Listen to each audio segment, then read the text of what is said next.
اسی لیے ہمارے یہاں اسی لیے تو یہ بات چلتی ہے کہ چمڑی جائے دمڑی نہ جائے. ہاں یہ ایسے ہی نہیں، یہ سننے میں مذاق لگتا ہے لیکن ایک بہت بڑی حقیقت ہے. تو عزیز دوستو، اللہ نے جو تیسری صفت اپنے کامیاب بندوں کی فرمائی وہ یہ کہ وہ جہاں اپنے مال کو اپنے پر خرچ کرتے ہیں وہاں اوروں پر بھی خرچ کرتے ہیں. یہ بھی دیکھنا ہے کہ اس پیسے کے اندر میرے اقربا کا حصہ ہے، یہ بھی دیکھنا ہے کہ اس پیسے میں میرے ہمسایوں کا بھی حصہ ہے، یہ بھی دیکھنا ہے کہ اس مال میں میرے دوستوں کا بھی حصہ ہے، یہ بھی دیکھنا ہے کہ اس مال کے اندر غربا کا حصہ ہے، مساکین کا حصہ ہے، اس میں یتامہ کا حصہ ہے. جو اپنے مال کو 6 طرح سے خرچ کرے گا اللہ رب العزت اس کو وہاں سے دیں گے جہاں سے وہ گمان بھی نہیں کر سکتا. اپنے اوپر، عزیز و اقربا پر، والدین پر، جو غربا ہیں ان پر، جن کی گردنیں پھنسی ہیں ان پر، اور اللہ کے راستے میں. جو اپنے مال کو اس 6 طرح سے خرچ کرے گا اللہ رب العزت اس کو وہاں سے رزق دیں گے جہاں سے وہ تصور بھی نہیں کر سکتا.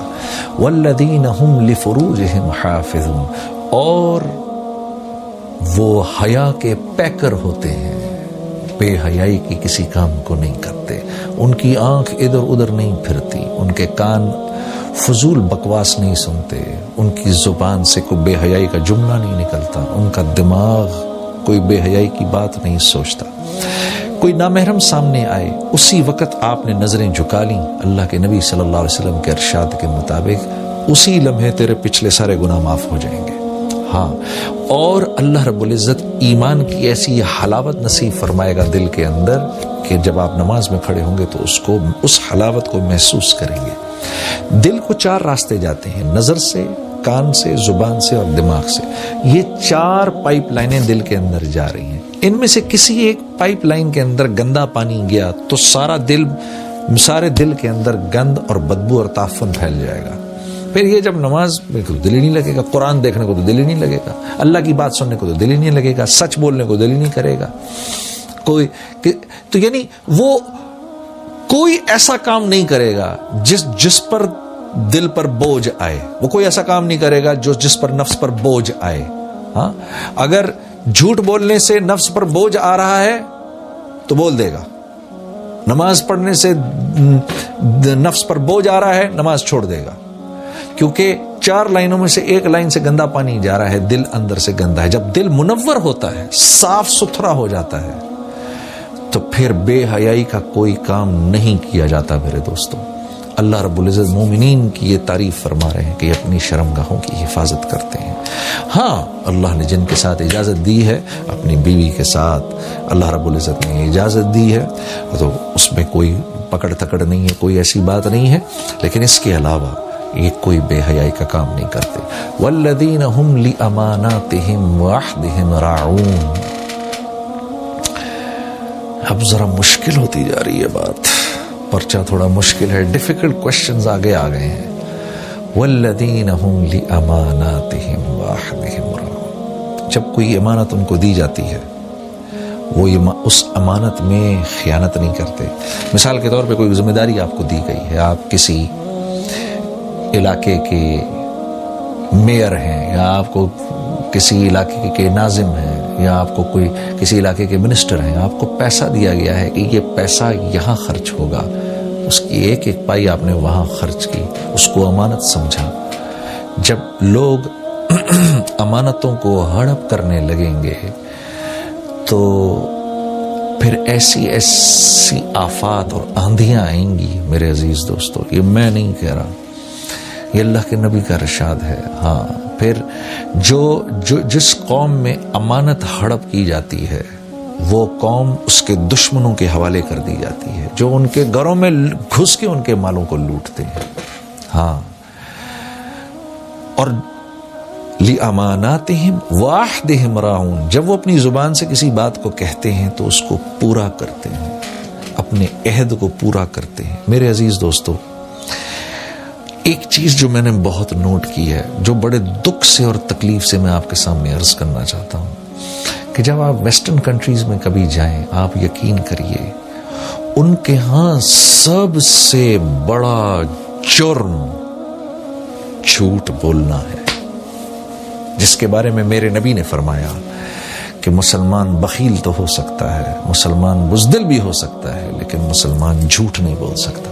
آپ یقین کرو ویسٹرن کنٹریز میں یہ چیز آپ کو بدرجہ اتم نظر آئے گی۔ نیوزی لینڈ کے بارے میں تو مشہور ہے، ہمارا سفر ہوا نیوزی لینڈ میں، وہاں پر تو وہاں کے ساتھی لوگ ہمارے بتا رہے تھے وہاں کوئی جھوٹ نہیں بولتا۔ وہاں اگر آپ کسی کو کوئی بات کہتے ہیں وہ اس بات کو وہ منوان قبول کر لیتا ہے کہ یار یہ جھوٹ نہیں بول سکتا، سامنے والا میرے سے جھوٹ نہیں بولے گا۔ ہاں، ایسی قوموں کو اللہ عروج دیتے ہیں، بغیر ہتھیاروں کے عروج دیتے ہیں، ورنہ دنیا کے ہتھیار جمع کر لو، اگر میرے دوستو وہ صفات نہیں ہیں جو اللہ کو مطلوب ہیں تو ساری دنیا کے اسباب رکھنے کے باوجود اللہ سارے عالم میں ذلیل کر کے دکھائیں گے۔ ہاں، کیونکہ عزت و ذلت تو اس کے ہاتھ کے اندر ہے۔ ہاں، عزت اور ذلت کا تعلق اسباب سے تھوڑی ہے، عزت اور ذلت کا تعلق تو اندرونی صفات سے ہے۔ تو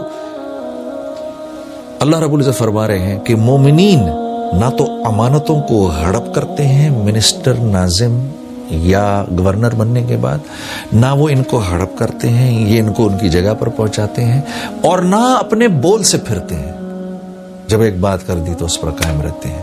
والذین هم علی صلواتہم یحافظون، اوپر بھی سب سے پہلی صفت کا تعلق نماز سے، آخری صفت کا تعلق بھی نماز سے، کہ جب اذان ہوتی ہے سب کچھ چھوڑ کر چلے جاتے ہیں، اپنے اوقات کی ایسی حفاظت کرتے ہیں۔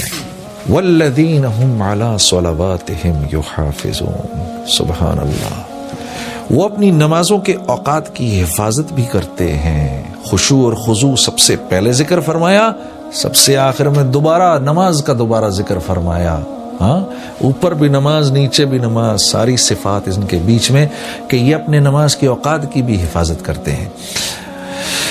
مشہور محدث حضرت عبداللہ بن مبارک رحم اللہ جب انتقال ہوا تو ایک طالب علم کو خواب میں آئے، تو طالب علم نے پوچھا اللہ نے آپ کے ساتھ کیا معاملہ کیا؟ کہا اللہ نے میرے ساتھ بہت ہی احسن معاملہ کیا، مجھے معاف کر دیا، لیکن یہ میرے گھر کے سامنے جو لوہار رہتا ہے اس کے ساتھ اس کو مجھ سے بھی اونچا درجہ دیا۔ کہا اچھا؟ صبح کو گئے اس لوہار کے گھر پہ، اس کی بیوہ سے کہا کہ میں نے رات کو یہ خواب دیکھا اور بشارت ہو کہ آپ کے شوہر کے بارے میں نے یہ بات عبداللہ بن مبارک سے خواب میں سنی، تو ایسا کون سا عمل کرتے تھے آپ کے شوہر؟ کہا جی یہ تو کوئی ایسا عمل نہیں کرتے تھے، حال بتائیے کہ رات کو جب تھک ہار کر گھر آتے تھے تو عبداللہ بن مبارک کے گھر کو بڑی حسرت سے دیکھتے تھے اور مجھ سے کہتے تھے کہ کتنے خوش قسمت ہیں عبداللہ بن مبارک، صبح سے لے کے رات تک لوگوں کو اللہ کی تعلیم دیتے ہیں اور اللہ کی طرف بلاتے ہیں اور نیکی کی بات کرتے ہیں اور حدیث پڑھاتے ہیں، اور مجھے دیکھو میں کچھ نہیں کر پاتا، کاش کہ میں بھی ایسا کر پاتا کچھ۔ اور دوسرا یہ کہ جب اذان کا وقت آتا تھا تو اگر ہتھوڑا ایسے کر کے اوپر ہوتا تھا، اللہ اکبر کی آواز سنتے تھے تو ہتھوڑے کو نیچے نہیں لے کر آتے تھے، پیچھے سے ہی چھوڑ دیتے تھے۔ یہ دو صفات تھیں۔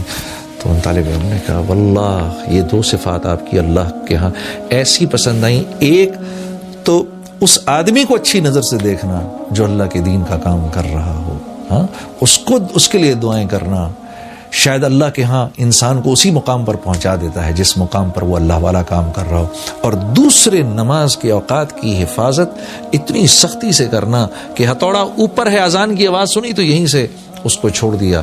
میرے عزیز دوستو، اللہ مجھے اور آپ کو بھی اس کی توفیق عطا فرمائے۔